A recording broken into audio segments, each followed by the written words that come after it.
under our Constitution, we are prohibited from establishing religion, yes?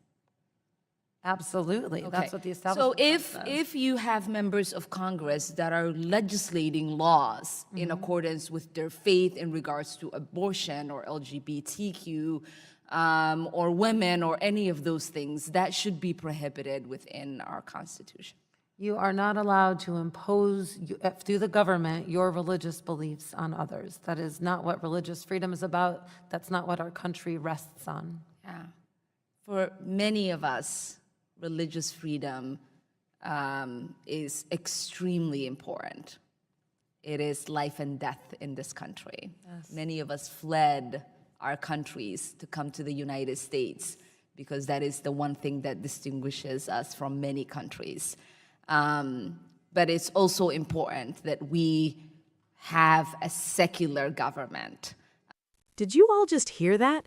That was Ilhan Omar, a sitting member of the United States Congress, asking whether other members of Congress should be prohibited, her word, from legislating based on their faith. This is the moment people have been talking about for years, the quiet part being said out loud. Many conservatives, Republicans, and supporters of Donald Trump argue that the radical left doesn't just disagree with their values. According to them, it goes further than opposing the pro-life movement or traditional marriage. They believe the goal is to push those beliefs out of public office entirely. The concern raised is that people with Christian or Judeo-Christian values could eventually be pressured out of government or discouraged from bringing those beliefs into public life. We're about to watch the full clip, along with another moment where she questions the president of Columbia University. As you watch, pay close attention to what critics describe as the hypocrisy, the projection, and what they see as a direct challenge to traditional American values. If you're frustrated with where you think the country is headed and want to push back, hit the like button, subscribe to the channel, and drop a comment below saying, "Save America." Let's get into it. Shafiq, I wanted to get a clarification earlier. One of my colleagues asked you, have you seen anti-Muslim protests on campus? I have seen, we have had pro-Israeli demonstrations on campus. No. But just not a protest that was not, against Muslims. No, I have Have you not seen seen one against Arabs? No, I have not. Have you seen one against Palestinians? No, I have not. Have you seen against one against Jewish people? Have you seen a protest saying we are against Jewish people? No, I have seen. Okay, thank you for that clarification. There has been a rise in targeting and harassment against anti-war protesters because it's been pro-war and anti-war protesters is what it seems like, correct? Correct. There has been. Thank you. Activists on campus, including Jewish students, Black and Brown, Arab and Muslim students. How many of the organizations that were canceled in Colombia involved Jewish students? One of the organizations is called Jewish Voices for Peace. Yes. And encompassed of Jewish students? Yes. Okay, thank you. There was there's been a recent attack on the democratic rights of students across the country. I was appalled to learn that in April, Colombia suspended and evicted 6 students for their involvement in the pro-Palestinian panel event on campus. It happened that all 6 students were arbitrarily targeted after the university brought in a team of private and former police investigators.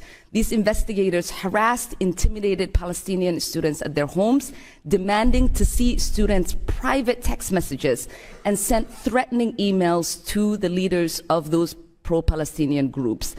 I would like to ask you to speak a little bit more to this situation and ask you if you guys have utilized private former police investigators before, or is this the first time? So this was a very serious case. We had students who, on an online If you could call, shorten your answer, that would be really appreciated. of course, who invited people who were inciting violence, and that is unacceptable. And so we needed to get to the bottom of it. And so that's why we brought private investigators along with notifying how the secure FBI. were you? These students that you evicted and suspended were involved. Did you do any investigation? Was there a hearing? They refused to cooperate with the investigation, and so until they do so, they are suspended. Okay, thank you. And then in January, there was an incident involving students that were protesting that were attacked with a toxic chemical substance, leaving many hospitalized. A lot of them did not receive support from the school administrators. Can you speak to what is happening with the investigation, if you all are cooperating, and why weren't the students provided any support after they've experienced that attack? So this is still with the police, and as far as we know, we think it was an odorous substance, and we did reach out to all of those students who said they were affected. Many of them didn't want support. We also It took you guys more than 4 days to reach out to students. No, I don't believe that's correct. Okay, will you actually. respond, give me a written response with the fact that you all responded right away to those students? Yes, I would be happy to do that. All right, appreciate that. And it looks like there's been a lot of doxing and harassment that has taken place. What protections are a student being provided? We created a doxing resources group to support students. There were many students who were affected by this. Muslim students, Jewish students, and completely, other students. That group we had 90 students reach out to that group to get support in terms of both technical support, legal support, privacy scrubbing, and so on. And before I run out of time, I wanted to ask what do your rules say about professors that harass students online, like Professor Shai Davidar has done, and professors who directly attack you as the president as a coward and a liar?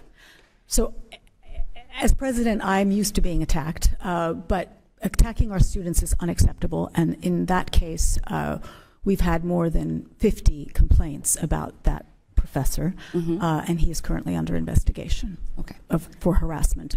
Let's break this down because it's incredibly frustrating. First, look at the religious freedom hearing. Ilhan Omar begins with what sounds like a straightforward question. Under the Constitution, the government is prohibited from establishing a religion. The witness, Ms. Laser, agrees. That's the well-known Establishment Clause. Government cannot create an official state church. Everyone understands that. But critics argue the discussion quickly shifts. The next question raises the idea that if members of Congress are legislating laws in accordance with their faith on issues like abortion, LGBTQ rights, or women's rights, should that be prohibited?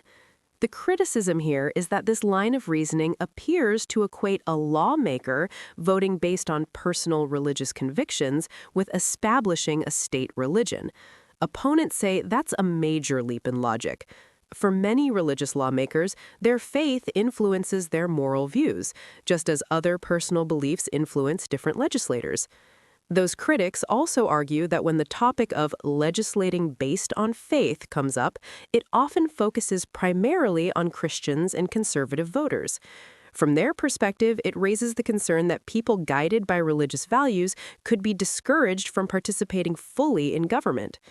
At the same time, the conversation includes the idea that religious freedom is extremely important, something many immigrants and refugees came to the United States seeking. The tension appears when that principle is discussed alongside the idea of maintaining a secular government. Supporters of strict separation see secular government as neutrality toward religion, while critics argue it can sometimes look like pushing religion out of public life. Supporters of Donald Trump often frame this debate as a broader cultural conflict, saying leaders should openly defend traditional or Judeo-Christian values in public life. The second moment critics point to involves questioning during a hearing connected to events at Columbia University. At the time, the university was facing intense scrutiny over protests on campus and allegations of anti-Semitism affecting Jewish students. According to critics of Omar's questioning, instead of focusing solely on anti-Semitism, she raised questions about whether anti-Muslim or anti-Arab incidents had also occurred on campus. Supporters of that approach say it highlights the need to address discrimination against all groups. Critics, however, view it as diverting attention from the immediate issue being investigated. The hearing also touched on disciplinary actions taken by the university against students involved in protests. University leadership argued that suspensions were issued because rules were violated or safety concerns arose on campus. There was also discussion about a reported chemical incident during protests. University officials said authorities were investigating the matter and described the substance involved as an odorous irritant. Critics of Omar argued she portrayed the incident as more severe than what was confirmed at that time. Overall, supporters and critics interpret these exchanges very differently. For some, it reflects a broader political struggle over religion in public life, campus protests, and the boundaries of political activism. For others, it highlights concerns about protecting civil rights and ensuring institutions remain neutral and inclusive. These debates are part of the larger political divide surrounding recent elections and the direction of the country, issues that continue to shape discussions across American politics.